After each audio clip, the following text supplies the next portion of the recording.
Hey, ladies and gentlemen, this is Carmine Sabia for Explain America, and Vice President Kamala Harris, the Democrat nominee for president, she just stepped in it big time. Before we get started, please make sure you like, comment, share, and subscribe.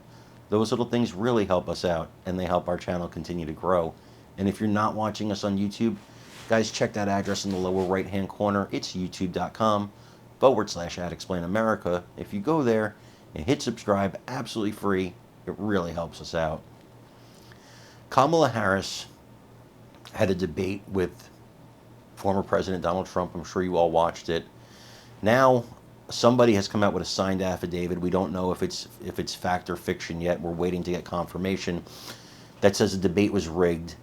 Ms. Harris was given the questions in advance, agreed to the questions, told the ABC moderators what she would and would not answer, and had an agreement to only fact-check former President Donald Trump.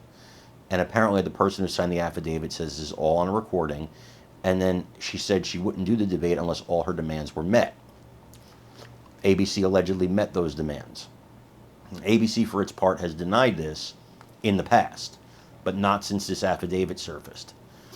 That being said, there was one part of the debate where Vice President Harris really messed up and insulted members of the military and their families. And what she said is that for the first time in decades, our military is not in any combat zones. Well, that's a lie. They are. In fact, military members are still getting injured, disabled for life, some of them. And the families of these military members have just gone scorched earth on the vice president for dismissing what their family members have gone through. I want you to watch this video of one such story, and then let me know what you think in the comments. Let me ask about something on the debate stage that the vice president said. I know you served in the Army and you deployed to Afghanistan. During the debate, Vice President Harris said this. As of today, there is not one member of the United States military who is in active duty in a combat zone in any war zone around the world, the first time this century. That's false. That's alienating the military families. What was the intent? Well, I think what the intent was that this is not, counter to the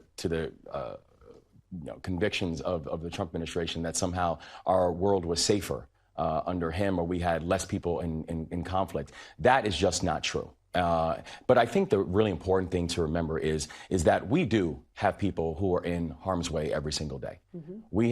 We have soldiers, sailors, airmen, and Marines, Coast Guardsmen who every single day are out there with our flag on their shoulder and who are defending our freedoms and defending our values. We have to make sure that we're not just supporting them in their operations, but also making sure that we're supporting them when they come back home, making sure that we're supporting their families. And frankly, what we have seen from this administration, where we saw an administration who was able to pass things like the PACT Act to make sure that we are addressing the people who are coming back from Iraq and Afghanistan, mm-hmm. who are having burn pit exposure, that we actually have an administration who is focusing on things like being able to support a Department of Veterans Affairs. And the thing that we've actually heard, in fact, recently, as recently as yesterday, from Senator Vance, is that he wants to privatize the Department of Veterans Affairs. We've got to make sure we're supporting our soldiers, our sailors, our airmen and Marines, not just while they're deployed, but also while they are coming home.